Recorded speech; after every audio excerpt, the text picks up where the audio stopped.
사도행전 10장 17절부터 33절까지 말씀입니다.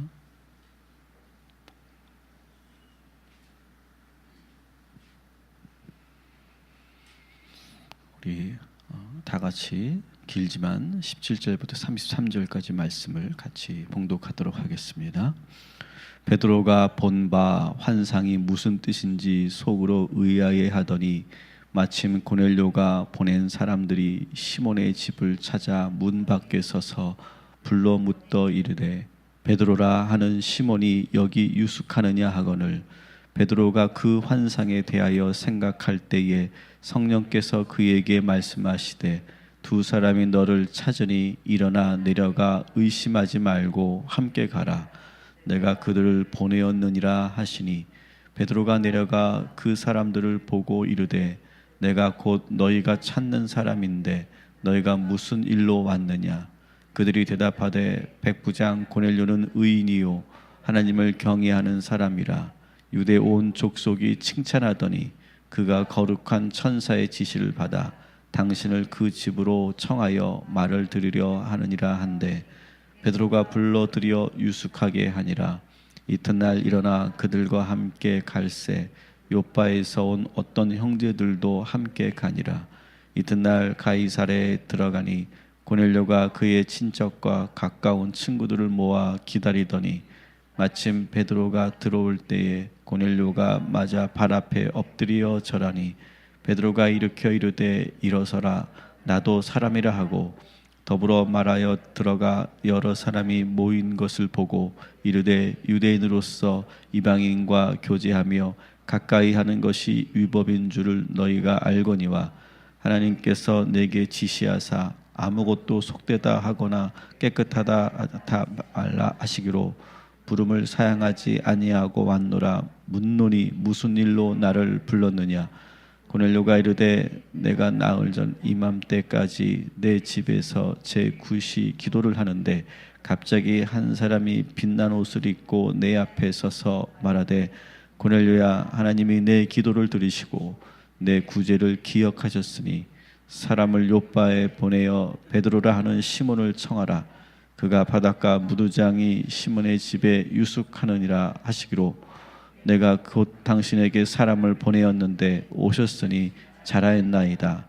이제 우리는 주께서 당신에게 명하신 모든 것을 듣고자 하여 다 하나님 앞에 있나이다. 아멘. 우리가 어제 여러분 함께 읽었던 것처럼 하나님께서 베드로에게 이해할 수 없는 환상을 보여주셨죠. 근데 그 환상의 뜻이 무엇인지 지금 베드로가 계속해서 의아해하고 있고 그리고 고민하고 있는 그런 장면이 오늘 17절부터 19절까지의 말씀에 있습니다. 그래서 계속 그 환상의 의미가 무엇일까? 아마 여러분들도 그런 경험이 있을 거예요. 어떤 꿈을 꿨는데 그 꿈이 그냥 일반적인 꿈이 아니라 뭔가 나에게 계속해서 뭔가 사인이 되는 그런 꿈이라 하는 느낌이 있고 그리고 그 꿈을 계속 생각할 때가 있으시죠.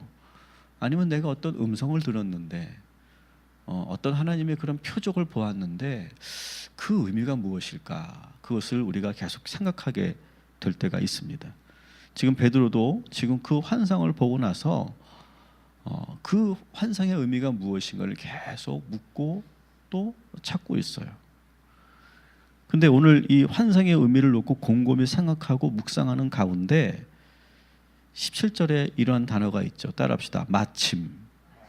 네, 마침. 이게 무엇일까? 계속 묵상하고 생각하고 계속 그러고 있는데 마침 어떤 일이 일어납니까? 고넬료가 보낸 사람들이 찾아왔어요. 그리고 또 어떤 일이 일어납니까? 마침 그런 일이 일어나고 19절에 보니까 성령께서 말씀하셨어요. 그러니까 우리가 기도할 때 이 두 가지를 여러분 잘 기억하십시오. 기도하거나 내가 어떤 묵상을 하고 있을 때 하나님의 뜻을 구하고 있을 때 이거 과연 무엇이 하나님의 뜻인가? 이 환상의 의미가 무엇인가? 그리고 내가 뭔가를 기도하고 있을 때 이 두 가지 과정을 여러분 잘 기억하시라는 거예요. 첫 번째는 눈에 보이는 어떠한 상황이 나타날 거예요. 그것이 현상일 수도 있고 상황일 수도 있어요. 그리고 그러면서 동시에 우리 영혼 깊은 곳에 하나님의 음성이 들릴 거예요. 사랑하는 성도 여러분, 오늘도 여러분이 기도하실 때 이 두 가지 현상이 오늘 여러분들에게 나타나게 되기를 주님의 이름으로 축원합니다. 여러분들이 지금 기도하고 있는 제목이 있을 거예요. 근데 기도는 우리가 이 시간만 하는 게 아니고 계속 마음으로 품고 계속 기도하는 거죠. 그죠? 그래서 일하면서도 기도하고 늘 묵상하고 생각으로 기도하고 그러면서 아주 민감하게 여러분 주변에 일어나는 그러한 상황을 잘 관찰해 보십시오. 그러다 보면 마침 그때 어떤 일이 다 우리에게 나타나요. 어떤 상황이 생길 수도 있고요. 좀 전에 말씀드린 것처럼 누군가를 만나게 될 수도 있고요. 뜻하지 않은 기회가 찾아올 수도 있고요. 여러 가지 현상들이 나타날 거예요. 근데 우리가 둔감하면 그게 감지가 안 돼요. 근데 베드로처럼 이 환상의 의미가 무엇일까? 하나님, 이 의미가 무엇입니까? 그리고 늘 기도할 때마다 계속 묻고 또 물으면 우리가 영적으로 민감해지죠. 민감해지는 상태에서 우리에게 일어나는 여러 일들을 잘 관찰해 보시라는 거예요. 근데 마침 그런 현상이 어떤 상황이 딱 나타났을 때 그럴 때 너무 또 서두르지 마세요. 그 다음에 뭘 해야 되느냐? 성령의 음성을 듣는 시간을 가져야 돼요. 그래서 지금 주님 가이사랴에서 사람들이 찾아왔습니다. 이것은 또 무슨 의미입니까? 하나님께서 무엇을 원하십니까? 이렇게 묻는 거예요. 그때 성령님이 들려주시는 음성을 듣게 되죠. 오늘 여러분이 기도하실 때 마침 어떤 일을 여러분들이 만나게 될 줄 믿습니다. 그리고 동시에 성령의 음성을 듣게 될 줄 믿습니다. 그래서 오늘도 여러분 계속 기도하는 그런 모드로 사십시오.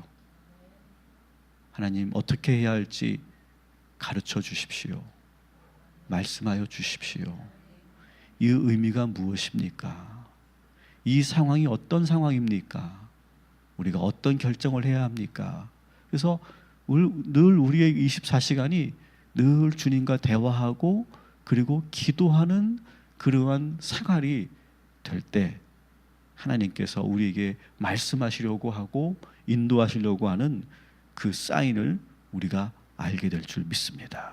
오늘도 그렇게 베드로처럼 영적으로 민감한 상태에서 사시기를 주님의 이름으로 축원합니다. 그때 성령께서 베드로에게 뭐라고 말씀하십니까? 20절 같이 다시 한번 읽어볼게요. 일어나 내려가 의심하지 말고 함께 가라. 내가 그들을 보내었느니라. 자, 여기서 말씀해 보니까 의심하지 말라라고 하는 이 부분을 놓고 우리가 또 묵상합니다. 여러분 오늘도 우리가 계속해서 싸워야 될 게 뭘까요? 의심이에요. 의심. 계속해서 우리는 분명히 믿는 사람인데 자꾸 그 믿음을 갉아먹는 생각이 계속 들어와요.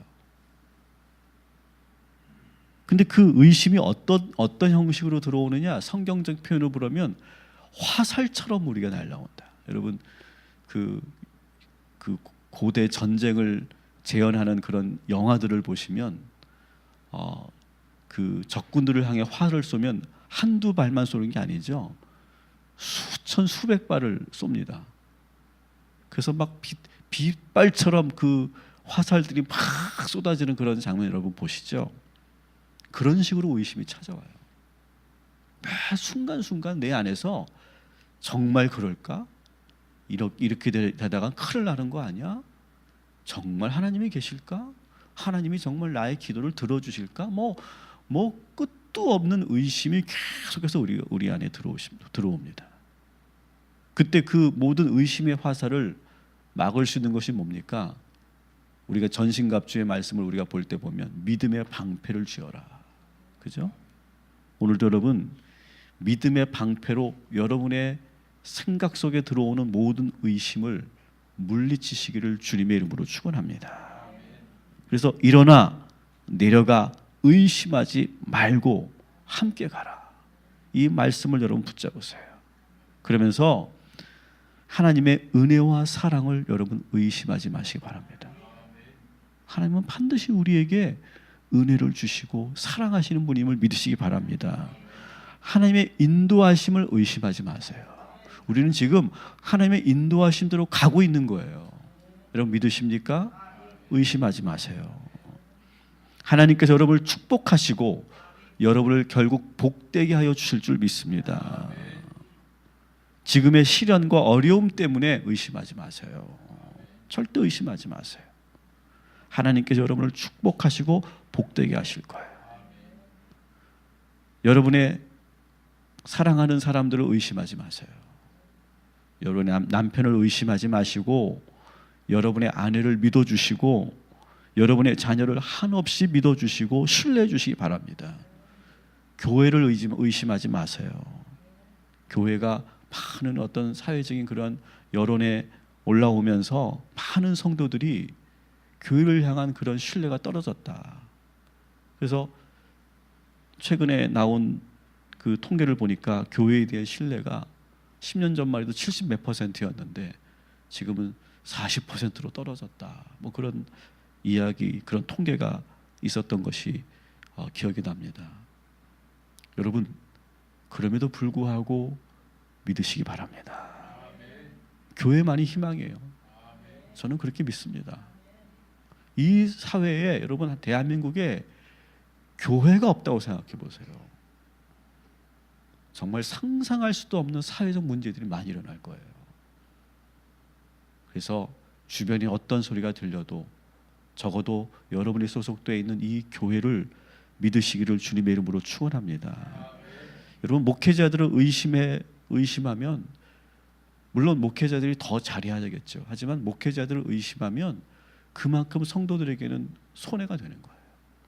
믿음이 성장하지도 못하고 신앙생활이 행복하지가 않아요. 일단 우리 서로 믿으면서 신앙생활 하시기 바랍니다. 여러분 성도들끼리도 마찬가지예요. 성도님들끼리도 의심하지 마세요. 믿고 모든 허물을 덮으시고 용서하시기 바랍니다. 사랑하시기 바랍니다.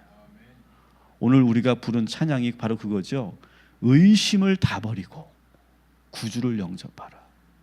오늘 4절까지의 가사 내내 후렴에서 계속해서 그렇게 말하지 않습니까? 의심을 다 버려라. 오늘 여러분이 느끼고 들어오는 모든 생각 속에 있는 그 모든 의심을 떨쳐내고 일어나셔서 주님의 인도하심을 받으시기를 주님의 이름으로 축원합니다. 25절 26절 같이 읽습니다. 마침 베드로가 들어올 때에 고넬료가 마저 발 앞에 엎드려 절하니 베드로가 일으켜 이르되 일어서라 나도 사람이라 하고. 아멘. 참 아름다운 장면이죠. 베드로를 마중 나온 고넬료가 베드로를 보자마자 달려가서 그 발 앞에 엎드려요. 그리고 절해요. 근데 사실 여러분 이것은 잘 보면 놀라운 상황입니다. 지금 여러분 유대 사회에서 백부장은요 대단히 무서운 존재예요. 식민지 국민에게 로마 장교가 절을 하고 있는 거예요. 있을 수 없는 일이죠. 근데 여러분 이게 가능한 이유가 뭡니까? 고넬료 안에 복음이 들어왔기 때문에 그래요. 여러분 우리 안에는 복음이 있어야 돼요. 복음이 없으면 절대 이런 일이 일어나지 않아요. 여러분 복음이 우리 안에 들어와서 사회적 지위로 살지 마시기 바랍니다. 사회적 지위로 살지 마시고 복음으로 품고 사는 고넬료와 같은 사람들 되시기를 주님의 이름으로 축원합니다. 여러분이 사회에서 회장이든 사장이든 지도자든 리더든 상관없이 복음이 우리 안에 들어와서 주님 앞에 우리가 종들이라는 사실, 내가 어떤 사회적 지위를 가지고 있어도 하나님 앞에서는 우리 모두가 다 엎드려 절해야 하는, 경배해야 하는 그러한 존재들이라는 사실을 잊지 마시기 바랍니다. 여러분, 한국교회가 가지고 있는 여러 문제들 가운데 오늘 이 말씀을 우리가 근거해서 본다면 여러 문제가 있겠지만, 교회 안에 이렇게 재계, 정계에 아주 훌륭하신 분들이 교인이 되면서 그분들을 대하는 태도가, 교회가 문제가 좀 많아요. 여러분, 사회적으로 아무리 높고 영향력이 있는 사람이라 할지라도 교회 안에서는 모두 평등한 줄 믿으시기 바랍니다. 더구나 하나님 앞에서는 누구도 특별한 존재가 될 수 없어요. 저는 이 부부를 싸울 거예요.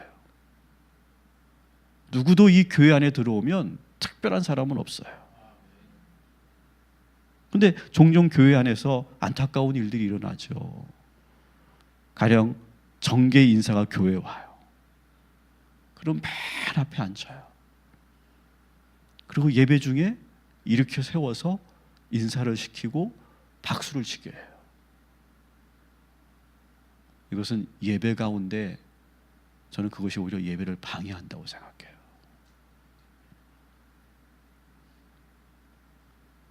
이런 일도 있어요. 실제로 이런 일이 있었죠. 예배를 드리고 있어요. 큰 교회인데 예배를 드리고 있는데 재계의 아주 높은 양반이 예배에 늦게 왔어요. 물론 상당히 바빴겠죠. 스케줄이. 늦게 왔어요. 그랬더니 목사님이 설교를 하다 말고, 잠시만요, 지금 어느 분이 오셨습니다, 여러분 박수해 주십시오. 박수를 막 치는 거예요. 설교하다 말고. 여러분, 그 순간 예배는요, 하나님께 드리는 예배가 아니에요. 사랑하는 성도 여러분, 저는 우리 교회에 앞으로 재계의, 정계의, 학계의 다양한 분야에서 큰 일을 하시는 분들이 우리 교회에서 나오게 되기를 주님의 이름으로 축원합니다. 특별히 우리 자녀들이, 그런 인재들이 많이 배출되기를 주님의 이름으로 축원합니다. 근데 저는 분명히 이런 거, 이 사실만큼은 저는 가르쳐주고 싶어요. 제가 미리 여러분들에게 가르쳐드리고, 오늘 이 말씀을 듣는 우리 모든 성도들도 이 사실을 꼭 기억하시기 바랍니다. 여러분들이 아무리 사회에서, 세상에서 위대한 일을 하고 뛰어난 사람이라 할지라도 하나님 앞에서는 모두 똑같다는 사실, 이 사실 여러분 잊지 마시기 바랍니다. 두 번째, 세상에서 인정받으시고 높임 받으십시오. 세상에서는 그렇게 사십시오. 근데 교회에서도 그렇게 높임 받으시려고 하면 안 됩니다. 저 그거 분명히 가르칠 거예요. 교회에서까지도 그렇게 높임 받으려고 하지 마십시오. 세 번째, 세상에서 그만큼 높임 받으셨으니까 그걸로 만족하시고 교회에 와서는 가장 낮은 자리에 서십시오. 네 번째, 고넬료가 베드로에게 엎드려 절한 것처럼 교회 안에서 주의 종들을 겸손히 섬기십시오. 이걸 가르치면은 많은 분들이 안 나올지도 모르겠죠. 그래도 저는 이 부분과 싸워야 된다고 생각해요. 저는 여러분들이 그렇게 사회에서 존중받고 큰 일을 감당하는 그런 분들이 되시고, 그렇지만 이 분명한 영적 질서를 우리가 잊지 않는 정말 겸손한 고넬료와 같은 그러한 신앙인들이 되시기를 주님의 이름으로 축원합니다. 그리고 오늘도 늘 그런 고넬료와 같이 엎드려 절하는 마음으로 겸손하게 살 때 하나님께서 더 복되게 하시고 여러분을 더 높여 주실 줄 믿습니다. 기도하겠습니다. 하나님, 오늘 베드로처럼 영적으로 민감한 하루가 되게 하여 주옵소서.